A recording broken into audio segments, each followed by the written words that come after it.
Hello. Today I'm going to be talking about knitwear designs inspired by plants. And this is part 2 of a pair of videos. The first one I did a few months ago and was focusing specifically on my own patterns because I take a lot of inspiration from nature and plants in my own work. And this video is going to be looking at designs by other designers. So we're going to be looking at some sort of fairly obvious colour work motifs with sort of leaves and flowers, but also some items with more interesting construction because I really love that.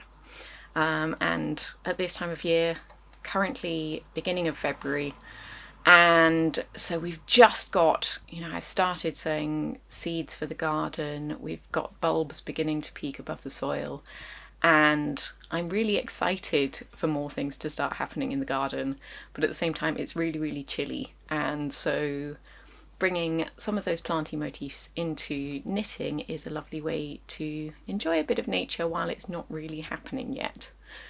So without further ado, I'm going to start with garments and then go on to accessory patterns.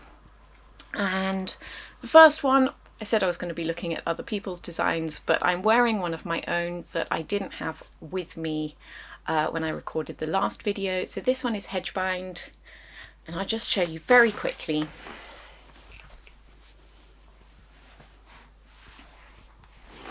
It's got Art Nouveau motifs, quite an elaborate colourwork panel, and the flowers are bindweed. So I've taken the bindweed flowers and the leaves further down,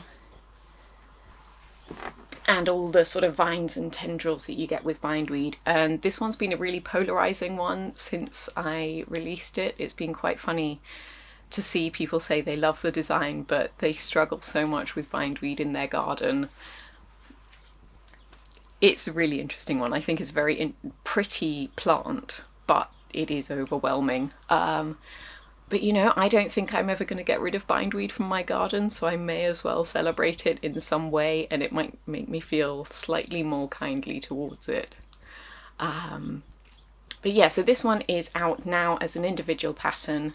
I think last time I talked about it in the other video, it was just available in Making Stories issue 12, which it is still available in, but I'm now sold out of those. So for this next one, it was really hard to choose just one design from this designer because she takes so much inspiration from plants, and I believe used to be a botanist, or is still a botanist, but also does knitwear design. Teti Lutzak explores interesting colourwork techniques and also quite intriguing construction methods. So the bifurca vest, I think, is a beautiful layering piece that gives loads of opportunities for really nice colour combinations. And it kind of, the V-neck sort of takes the idea of raglan shaping, where you would have increases or decreases depending which way you're working. Where in a standard raglan they'd go from the neckline down to the underarm, whereas this takes them and creates a V and shapes it sort of here. It looks like such a fun one, and I think the shape of it works beautifully with like high-waisted skirts, but you could also layer it up if you made a slightly longer one. I think it would be really cool. There's also a jumper version, which I think is really nice, but somehow the sleeves detract from the really interesting shape of like round the shoulders and bust.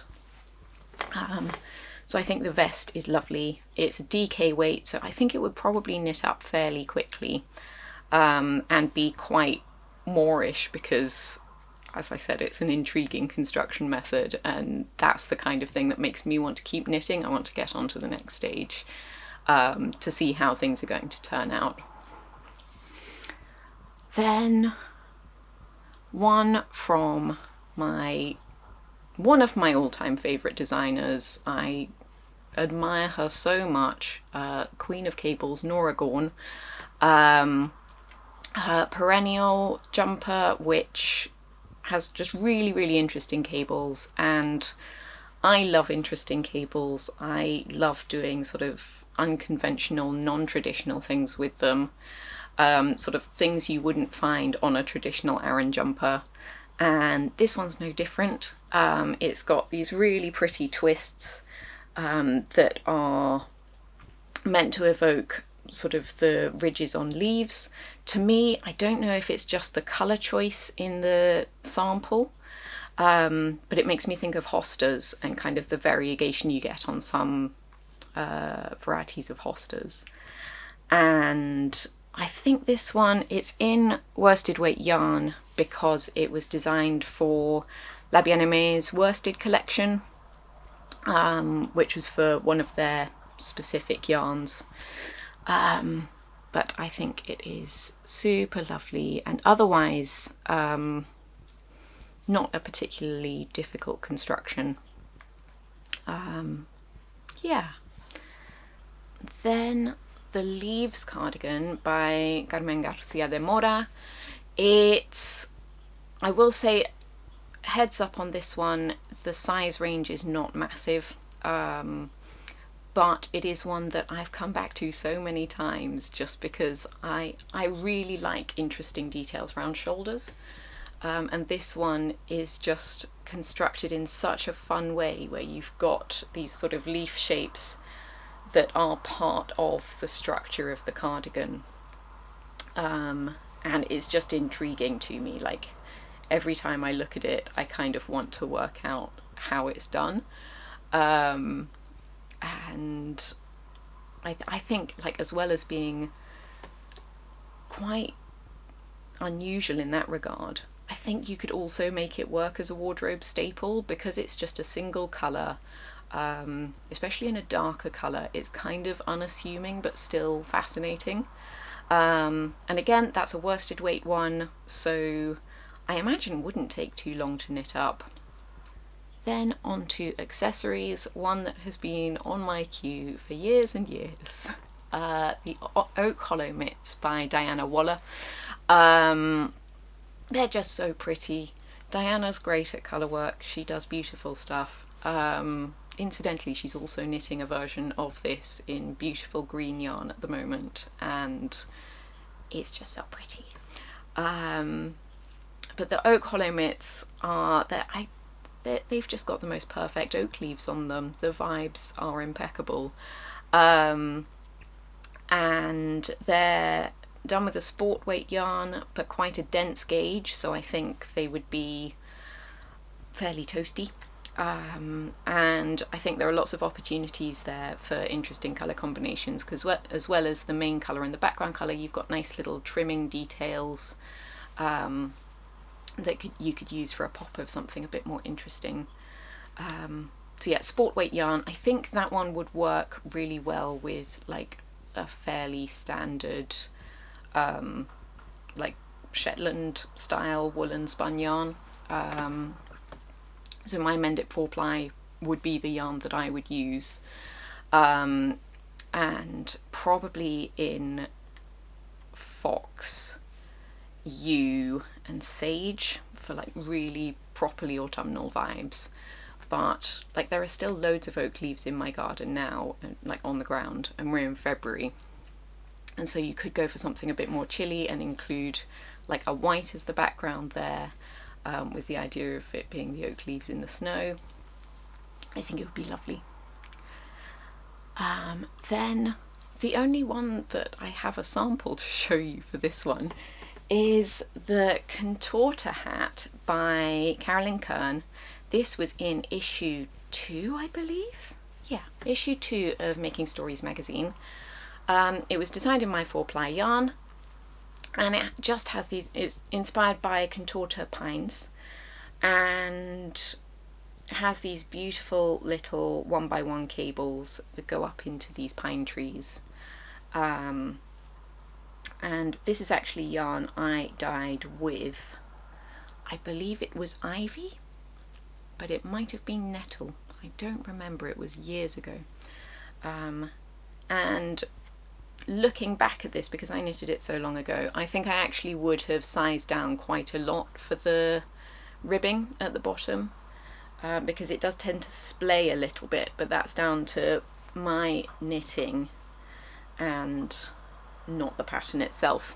It's still lovely, but it would be nice if it was a tiny bit tighter around the forehead.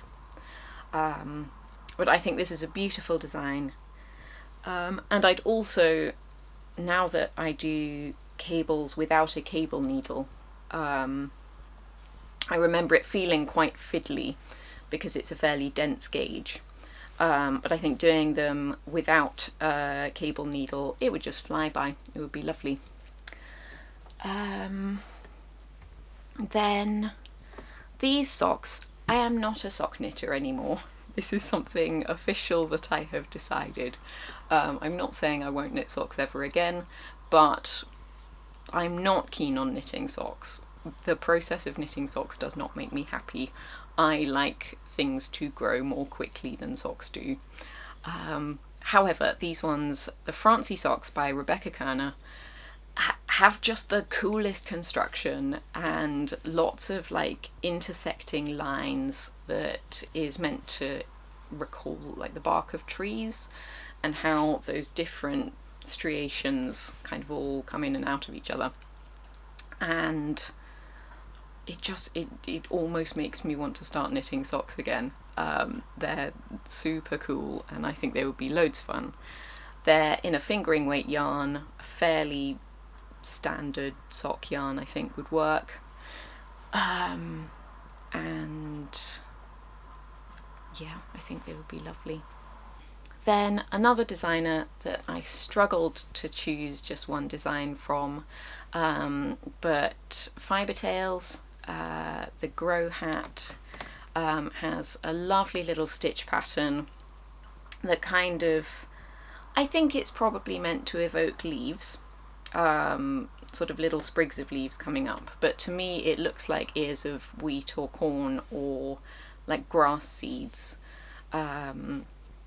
and it's a type of stitch pattern that I've seen coming up quite a lot recently, and like with good reason. Like, it's very, very pretty. And as well as the hat, she's also got a shawl and a pair of socks that have the same little stitch motif on them, but I think she's done quite interesting things with them, like the shawl mostly being garter stitch, I think is lovely.